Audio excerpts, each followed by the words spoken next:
Hello everyone, जय भीम। स्वागत है आप सभी का ट्रुथ लिटरेचर में। और जैसा कि आप सभी को पता है कि पिछले वीडियो में हमने देखा था कि क्या अछूत क्षेत्रीय व्यक्ति हैं या मतलब डिफरेंट पर्सन है।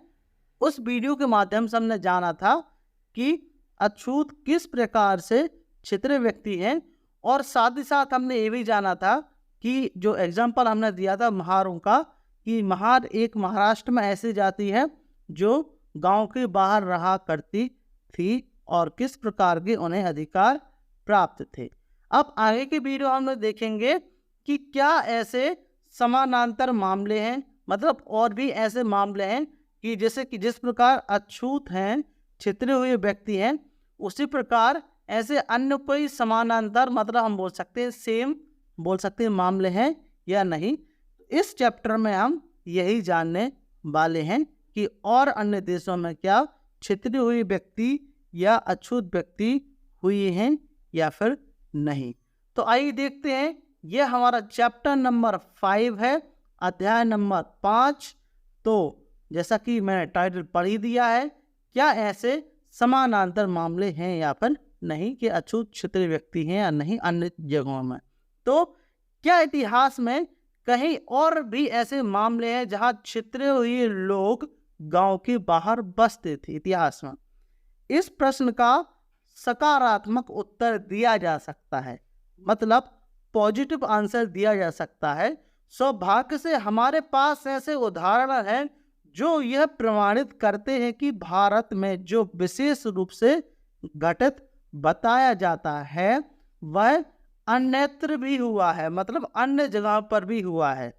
जिन देशों में इस जगह की घटनाएं घटी बताई जाती हैं उनमें नाम है आयरलैंड और वेल्स। तो एक देश आयरलैंड, दूसरा वेल्स देश है। आदिम समय में मतलब पुराने समय में आयरलैंड के गांव का संगठन कैसा था, यह व्रेहन के आयरलैंड के कानूनों में मिलता है। बाबा साहब अम्बेडकर आयरलैंड का उदाहरण देते हैं। इन कानूनों से जो प्रतीत होता है उसकी कुछ कल्पना करना सर हेनरी मैन द्वारा दिए गए निम्नलिखित सारांश से हो जाती है। हेनरी मैन का कहना है, क्या कहना है? ब्रेहन का कानून कबीलों की उस अवस्था का चित्रण करता है जब कबीलों अथवा कुल को किसी भूमि पर बसे काफी समय गुजर चुका हो। इसका आकार और महत्व इतना अवश्य था कि वह एक राजनीतिक इकाई बन सके, और संभवतः उनका संरक्षण अनेक प्रमुखों में से एक था, जिसे आयरलैंड के लेखों में राजा कहा गया है। मौलिक अनुमान सत्य है कि जितना भी कबायली क्षेत्र है वह सारे के सारे कबीलों का है, किंतु वास्तव में इसके बड़े बड़े हिस्सों पर कबीलों के छोटे छोटे कुलों का स्थायी अधिकार हो गया है।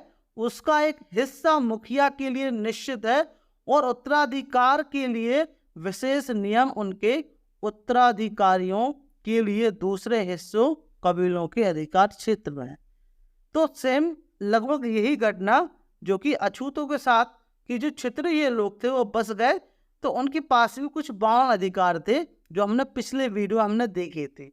इनमें से कुछ छोटे मुखियाओं के अधीन है, कुछ ऐसे हैं जिन पर यद्यपि किसी मुखिया का सीधा अधिकार नहीं है तो भी कुलीन वर्ग का कोई न कोई व्यक्ति ही उसका प्रतिनिधित्व करता है। कबीलों की जितनी भूमि पर किसी व्यक्ति विशेष ने अधिकार नहीं किया, उस सारी भूमि पर विशेष रूप से कबीलों का सामूहिक अधिकार होता है, और सैद्धांत रूप में किसी हिस्सों पर भी अस्थायी अधिकार ही हो सकता है। इस प्रकार अस्थायी अधिकार प्राय होता रहता है, और इस शर्त पर जमीन पर अधिकार करने वाले कबीलों के कबायली लोगों में कुछ ऐसे स्थान हैं जो अपने कबीलों मतलब अपने आप को कबायली कहते हैं। तो यही अछूतों के साथ उन्हें भी कुछ जमीन मिल गई थी, किंतु जो वास्तव में मुख्य रूप से पशु चराने के उद्देश्य से आपस में इकट्ठे होकर समझौता किए हुए हैं। कबायली भूमि के एक बड़े हिस्से पर किसी का भी अधिकार नहीं होता है। मतलब जो कबायली की भूमि है उस पर किसी का अधिकार नहीं होता है, वह कबीलों की पड़ती भूमि है। इतना होने पर भी वह भूमि पर लगातार खेती होती या पर कबीलियों द्वारा स्थायी तौर पर पशु चराए जाते हैं और इस प्रकार मतलब इस पर विशेष रूप से सीमा की ओर खेती करने तथा काश्तकारों को रहने दिया जाता है। तो यह बताया है सेम यही महारों के साथ में कि जब महार क्षेत्रीय लोग थे तो वो गांव की रक्षा करते थे, एक प्रकार से गांव के बाहर रहते थे और उन्हें कुछ जमीन भी दी जाती थी। यह उस भूमि का एक हिस्सा है जिस पर मुखिया का अधिकार लगातार बढ़ता है और वह अपने फयूद हिर या नवाब गंतकों को बसाता है, जिनमें किसानों का एक महत्वपूर्ण वर्ग है। न्याय बाह्य और छितरे हुए आदमी होते हैं जो उनके साथ सुरक्षा के लिए आते, जो न्याय मतलब जो उनकी जिम्मेवारी अपने ऊपर लेता है। तो जो अब प्रश्न उठता है कि फयाद हिर कौन थे? सर हेनरी मैन के मतानुसार दूसरे देशों से आने वाले अथवा शरणार्थी जिनका अपने मूल कबीलों से संबंध टूट चुका है, यह संबंध जो अपनी जाति के एक स्थान देता है, वे लोग नए स्थान में नए कबीलों में नई जगह पाने के लिए प्रयत्नशील थे। सेम अछूते के साथ भी तो जो क्षेत्रीय हुए लोग थे वो दूसरे कबीलों से जिनका संबंध टूट चुका था वो बसने आए थे। वो मतलब फयूदीर थे, मतलब आयरलैंड में इस प्रकार से, और वहाँ हम अछूत बोल सकते हैं भारत के क्षेत्र में। समाज एकदम अस्त व्यस्त हो गया था मतलब, और जिसका परिणाम यही हुआ कि सारा देश क्षेत्रीय हुए लोगों के वर्ग से भर गया। इन लोगों के लिए फयूद हिर किसान बन जाना ही एकमात्र आशा और सुरक्षा पाने का उपाय था। फयूद हिर कबीलों का आदमी नहीं था, उस कबीले से पराया व्यक्ति था जिसका संबंध अपने समाज से टूट गया। रक्त संबंध से जुड़े सभी समाजों में उस व्यक्ति की स्थिति बड़ी दयनीय होती थी। किसी भी व्यक्ति की बड़ी ही दुर्दशा होती है जो पराया होता है।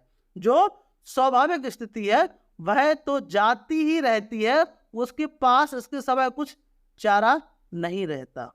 तो जो पराया होता है उसके साथ स्थिति होती है। तो अभी भी हम जो देखते हैं ना कि मतलब अगर कोई बाहर से व्यक्ति आए तो उसको हम कोसते रहते हैं। जैसे कि मुसलमानों का हम एक एग्जाम्पल ले सकते हैं कि लोग बोलते हैं कि मुसलमान है जो बाहर से आए हैं, भारत में बस गए, तो उनको हमेशा पाकिस्तान भेज देने का, और उनको ये एहसास दिला दिया जाता है कि आप लोग बाहरी हो, और उनको देशभक्ति भी शामिल करनी पड़ती है। तो हम इस प्रकार से हम बोल सकते हैं। अब वो बात अलग है कि जो मुसलमान थे, जो बाहरी थे, वो तो वापस चले गए थे, कन्वर्टेड लोग मुसलमान बन गए। तो यही जो फयूद हिर जो है उनके साथ भी यही था, यही अछूतों के साथ था। लेकिन इसमें डिफरेंट बात ये थी कि अछूत जो मूल स्थान उनका यही था, उनके कबीले थे, उनके जो चारा गाय और खाने की तलाश में इधर उधर होते रहते थे। अब वेल्स का उदाहरण लें। श्री सी बॉम ने आदिम काल के वेल्स के नामों के संगठन का वर्णन किया है। सी बॉम के मत के अनुसार वेल्स का गांव परिवारों के घरों का समूह था। परिवार दो भागों में बटे थे, एक स्वतंत्र किसानों के घर तथा पराधीन किसानों के घर। श्री बॉम ने कहा कि यह पृथक पृथक निवास वेल्स के आदिम काल के गांवों की सामान्य बात थी। यह पराधीन किसान पृथक और दूरी पर क्यों बसाए गए थे? श्री बॉम ने इस पृथकता का कारण इस प्रकार बताया। क्या बताया है? एकाएक देखने पर वेल्स के प्राचीन कानूनों में जिन कबायली लोगों तथा दूसरे कबीलों के मानव वर्गों का उल्लेख है उनमें गोरख धंधा मालूम होता है। यह पहेली तभी हल होती है जब उस कबीलों के संगठन का बुनियादी नियम मतलब समझ में आ जाए। इसे बजाय और भूमि की स्थायी व्यवस्था की उलझनों से और विदेशी कानून, रीति रिवाज और नामावली के आक्रमणों से अलग रख दिया जाए। यह सिद्धांत ऊपरी दृष्टि से एकदम सरल लगता है। इनमें कोई संदेह नहीं है कि कबीलों का मूलभूत सिद्धांत स्वतंत्र कबीलों का आपसी रक्त संबंध पर आधारित था। कुछ भी हो, जो भी संबंधी ना हो वह कबीलों का नहीं हो सकता। कबीला भी वास्तव में वेल्स के संबंधियों का एक समूह ही था। आमतौर पर वेल्स की कबीलाई पद्धति में दो वर्ग थे, वेल्स रक्त वाले और भिन्न रक्त वाले। भूमि व्यवस्था अथवा विजय की किसी बात से एकदम असम्मत इन दोनों दलों में यदि इसे अनुल्लंघनीय भी माना जाए तो भी बहुत बड़ी चौड़ी खाई थी। यह रक्त का भेद और शीघ्र स्पष्ट हो जाता है। जिस उद्देश्य से इस भेद को बनाया गया है वह कबीला पद्धति का एक विशेष प्रतीक है और साथ ही उसकी शक्ति का एक छिपा हुआ रहस्य भी। तो ये बोला। अब आगे लिखते हैं कि आदिम काल में आयरलैंड और वेल्स के गांवों की संरचना के इस वर्णन से स्पष्ट हो जाता है कि भारत के अछूत ही अकेले नहीं हैं जो गांव के बाहर रहते हों। इससे सिद्ध होता है कि यह एक सर्वव्यापी परंपरा थी और इसकी निम्नलिखित विशेषताएं थी। पहली क्या थी कि आदिम युग में गांव की बस्तियां दो हिस्सों में विभाजित थी। एक हिस्से में कबीलों के लोग रहते थे, दूसरे हिस्सों में कबीलों के क्षेत्रीय लोग रहते थे, मतलब जो बिखरे हुए लोग रहते थे। दूसरा, बस्ती का वह भाग जहां मूल कबीले के लोग रहते थे गांव कहलाता था। मतलब जो मूल भाग रहता था वो गांव कहलाता था। क्षेत्रीय लोग गांव के बाहर रहते थे। तीसरा, क्षेत्रीय लोगों को गांव से बाहर करने का कारण यह था कि वे पराये थे और उनका इस कबीले से कोई संबंध नहीं था, हम बोल सकते हैं। तो भारत के अछूत और आयरलैंड के फ्योदहिर और वेल्स के जो हम बोल सकते हैं अलयुद्र के उदाहरण में पूरा तालमेल है, जिस कारण से आयरलैंड और फ्योदहिर और वेल्स के अलयुद्ध लोगों को गांव से बाहर रहना पड़ता था, उसी कारण से भारत के अछूत गांव से बाहर रहते आए हैं। इससे यह बात स्पष्ट है कि अछूत के गांव के बाहर रहने के बारे में जो कुछ कहा गया है उसके उदाहरण अन्यत्र भी विद्यमान है, मतलब अन्य जगह भी है, हम बोल सकते हैं। तो आपको यह वीडियो कैसा लगा प्लीज़ मुझे कमेंट बॉक्स में ज़रूर बताएं। यदि आपको यह वीडियो अच्छा लगा हो प्लीज़ इस वीडियो को लाइक करें, शेयर करें और ट्रुथ लिटरेचर को अभी तक आपने सब्सक्राइब नहीं किया है तो सब्सक्राइब करके और घंटी वाला बटन दबाकर हमारा हौसला बढ़ाएं। Thank you very much. Thanks for watching. जय भीम, जय भारत।